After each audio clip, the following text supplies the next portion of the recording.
Let me tell you something about King of the Hill that almost nobody in 3 decades of cultural commentary has said clearly enough. It is the most psychologically honest portrait of American masculinity ever put on television. Not the most dramatic, not the most celebrated, not the one that won the awards or generated the think pieces, or got cited in the cultural conversations about what it means to be a man in America. The most honest. Because what Mike Judge built in Arlen, Texas, in the specific world of Hank Hill and his friends and his family and his propane, is a portrait of a specific kind of man that the psychology research recognizes immediately and that most media either mocks, ignores, or turns into a villain.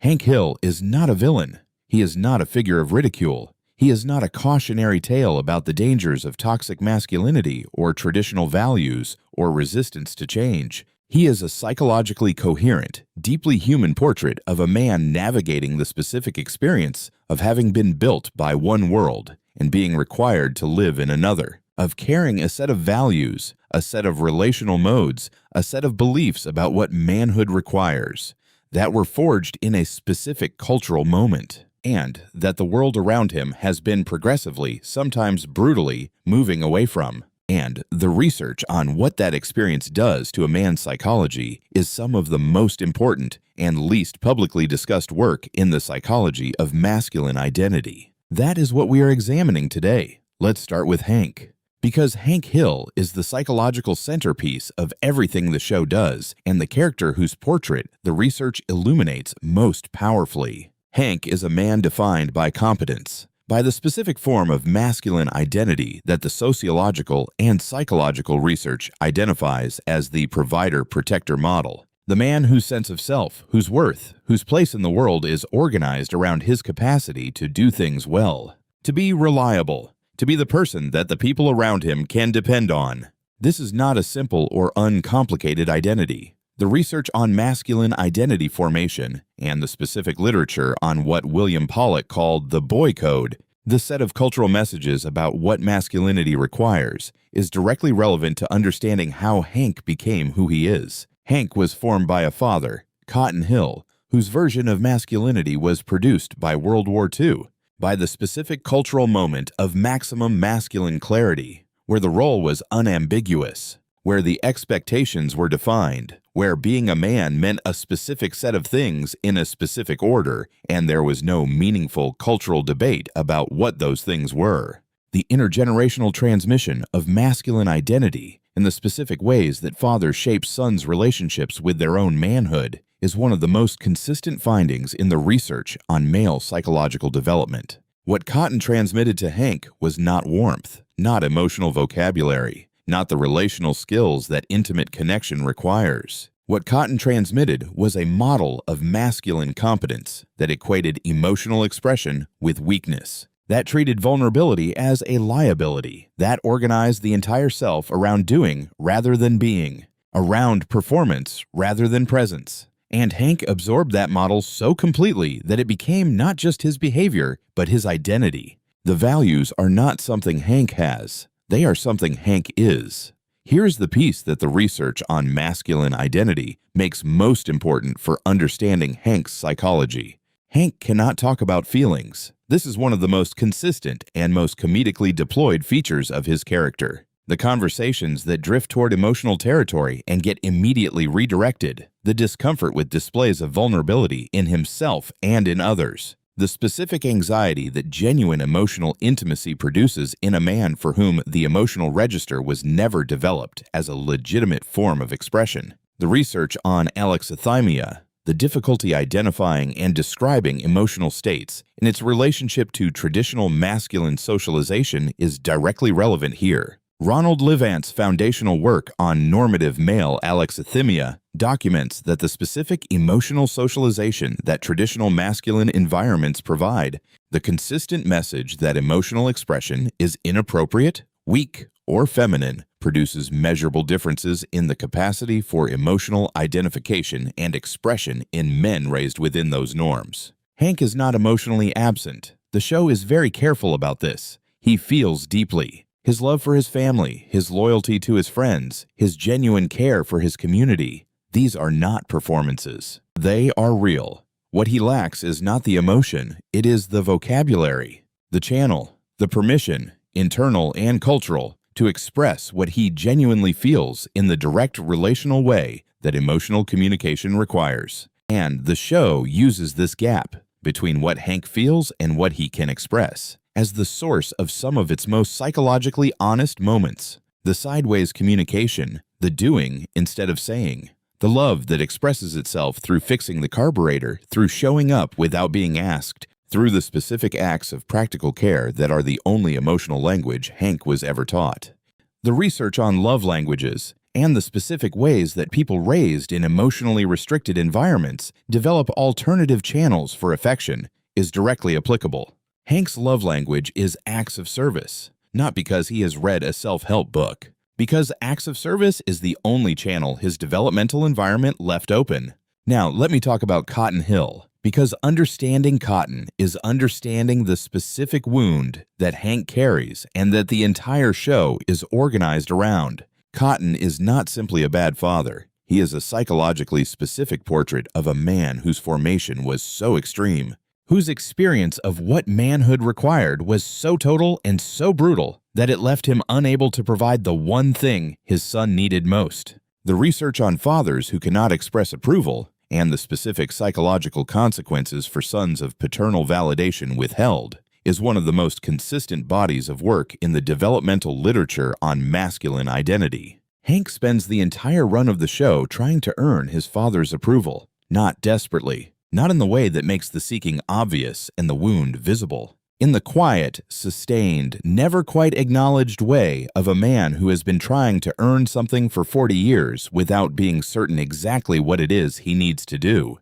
Cotton's approval is intermittent, unpredictable, appearing sometimes and absent others in ways that the research on intermittent reinforcement would immediately identify as the most psychologically powerful conditioning pattern available. The approval that arrives sometimes is more motivating, more psychologically binding than the approval that arrives consistently, because consistency can be taken for granted. Intermittency cannot. This is the engine of Hank's specific character, the man who works harder than necessary, who holds himself to standards that nobody else requires of him, who cannot accept good enough because good enough was never the threshold that the internal Cotton in his head has set. The research on what John Gottman calls the father hunger, the specific developmental need for paternal validation that when unmet in childhood produces a persistent seeking in adulthood, maps directly onto Hank's relationship with Cotton, and onto the specific tenderness with which the show handles the moments where Cotton comes closest to giving Hank what he has always needed without quite being able to cross the distance. Here is the social psychology of Arlen specifically, because the community that King of the Hill builds is not just a backdrop. It is a social psychology laboratory. The research on small-town community dynamics and the specific sociological literature on conformity pressure in tight-knit, homogeneous communities find something that King of the Hill depicts with unusual precision. The social contract of Arlen requires a specific kind of person, a person who maintains standards, who mows the lawn at the right height and parks the truck in the right position and waves at the right moment, and maintains the specific social performance that signals membership in the community. The research on in-group norm enforcement, the specific mechanisms through which tight communities police conformity, is depicted every time Hank registers discomfort at a neighbor's violation of the unspoken rules. This is not presented as simple conservatism. The show is psychologically more sophisticated than that. It is presented as the specific experience of a man for whom the community's standards are not external impositions, but genuine expressions of what he believes makes life good. Hank maintains the lawn not to impress the neighbors. He maintains it because the maintained lawn is an expression of self-respect, of care, of the specific dignity that the provider-protector model locates in the proper maintenance of one's domain. Robert Putnam's research on social capital, the finding that dense community connection produces measurable benefits for well-being, trust, and civic function, is relevant here. The Arlen that Hank inhabits and defends is not just a geography. It is a specific form of social capital that the research finds is genuinely valuable and genuinely in decline. The show's conservatism and it is conservative in the genuine sociological sense rather than the partisan political sense, is a conservatism about community, about the specific social fabric that tight, mutually accountable neighborhoods provide, and that the more atomized, more mobile, more individualized social world that the modern era has produced is replacing with something the research is not certain is better. Let me talk about Bobby, because Bobby Hill and his relationship with Hank is the psychological heart of the show and the place where the research on gender identity and generational values is most precisely examined. Bobby is not the son Hank expected, not because Bobby is inadequate. The show is very clear that Bobby is genuinely gifted in specific ways, but because Bobby's gifts are not in the register that Hank's identity can immediately receive. Bobby is funny, warm, emotionally intelligent, interested in food, in performance, in the specifically interpersonal pleasures of human connection. He is not athletic. He is not mechanically inclined. He does not share Hank's specific relationship with the provider-protector model of masculine identity. And the research on fathers and sons whose masculine identities diverge, the specific experience of a father who cannot recognize his son's genuine capacities because they are not expressed in the forms his own identity knows how to value, maps directly onto the central relational tension of the show. Hank loves Bobby completely. The show never questions that. But Hank struggles to understand Bobby, to find the common ground where their genuine connection can be expressed in the practical, doing-based language that is Hank's primary relational mode.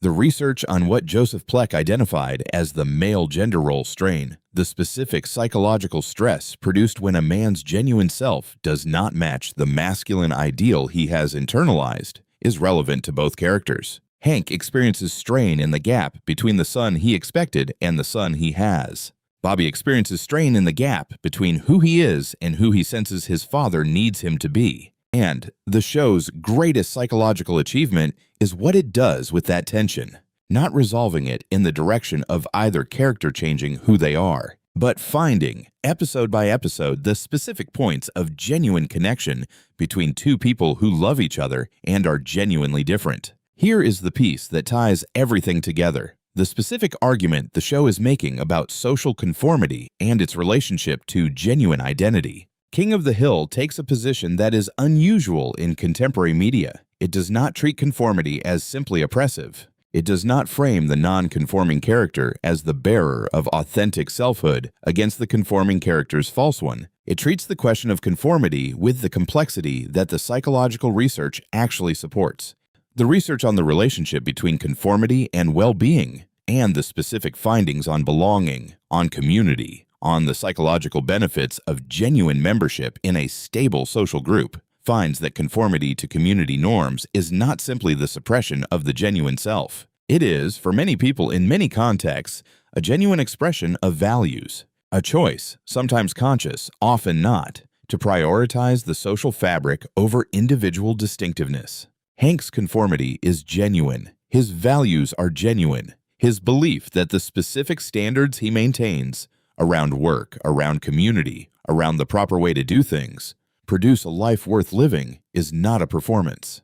It is not false consciousness. It is a genuine philosophical position about what makes a human life good. And the show, across 13 seasons, treats that position with the respect it deserves while also being honest about what it costs. The emotional unavailability, the difficulty with change, the specific brittleness that comes from an identity organized around being right rather than being adaptive. Here is where I want to land. King of the Hill is 30 years away from us now. The specific world it depicted, the propane, the alley, the specific social contract of Arlen, feels in some ways like a document of something that has passed. But the psychology it was exploring has not passed. The specific masculine identity that Hank represents, competent, loyal, emotionally restricted, genuinely caring in ways that cannot always find adequate expression, caught between the world that formed him and the world that requires something different, is not a historical artifact. It is the experience of millions of men navigating the specific cultural moment we are living in. Men who are built by a set of values and a set of relational modes that the world around them is progressively questioning. who carry genuine capacities and genuine care, informs that the contemporary conversation about masculinity sometimes cannot recognize. Hank Hill was never a villain. He was never a joke. He was never a cautionary tale. He was a portrait of a man trying to be good in the specific way he was taught to be good, in a world that was changing around him faster than his psychology could comfortably accommodate. The research on masculine identity in transition and the specific psychological challenges of men whose identity was formed in one cultural moment and is being required to adapt to another finds that the transition is genuinely difficult. Not because the men are wrong, not because the values are worthless, because identity is not a set of beliefs you can simply update. It is a self, built across decades, through experience and relationship and the specific verdicts of the people who mattered most. And selves change slowly, when they change at all. Hank Hill understood that, even if he never had the words for it. If this video gave you a new way of seeing a show you grew up with, please like it and subscribe to the channel. These psychological deep dives into the stories that shaped us are what this channel is built for. And every like and every subscription helps this research reach the people who need it most.